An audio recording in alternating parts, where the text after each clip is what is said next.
প্রতি বছর আসতে পারি না, 2 বছর পরে আসলাম।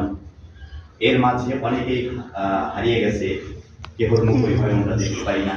আমরা অনেক দূরে থাকি, আমাদের হৃদয় বিদারক, মানে আমাদের অনেক কষ্ট হয় যখন শুনতে পাই যে অমুক বিদায় নিয়ে চলে যাচ্ছে, তখন তার জানাজায়ও শরীর হতে পারি না।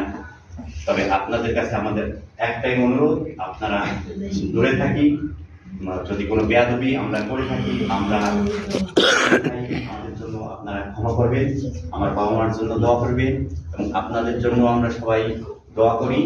প্লাস সবাই মিলে কবরস্থানে যারা শুয়ে আছে সবার জন্যই আমাদের সবসময়ের জন্য দোয়া থাকবে, এবং মসজিদ তাজা থাকবে। মসজিদ সচল করতে সব সময়ের জন্য 5 ওয়াক্ত নামাজ পড়ার জন্য আমরা চেষ্টা করব, মসজিদে এসে 5 ওয়াক্ত নামাজ আদায় করার জন্য, পড়ার জন্য, যাতে আমাদের মন মানসিকতা ভালো থাকে।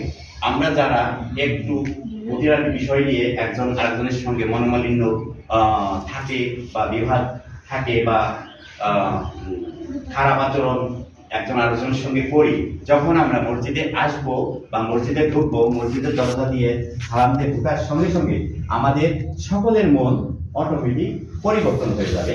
সেটা একমাত্র করে আল্লাহর তরফ থেকে এটা হয়ে যায়।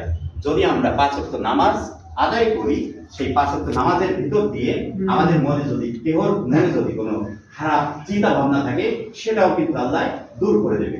এই জন্য সকলের কাছে একটাই অনুরোধ থাকবে, আপনারা যে যত কর্ম করেন না কেন চেষ্টা করবেন সব কর্ম শেষে 5 ওয়াক্ত নামাজ যাতে আদায় করা যায় ইমামের পিছনে দাঁড়িয়ে মসজিদে এসে। এটি আমার একটা অনুরোধ আপনাদের সকলের প্রতি থাকবে। ক্ষমা চেয়ে নিচ্ছি যদি কোনো ভুল করে থাকি, যদি কোনো বেয়াদবি করে থাকি, কোনো অন্যায় করে থাকি, আমাদেরকে ক্ষমা করে দিবেন, এবং সবার জন্য সবাই দোয়া করবেন, সবাই যেন ভালো থাকি, সুস্থ থাকি, আল্লাহ যেন আমাদের মঙ্গল করে।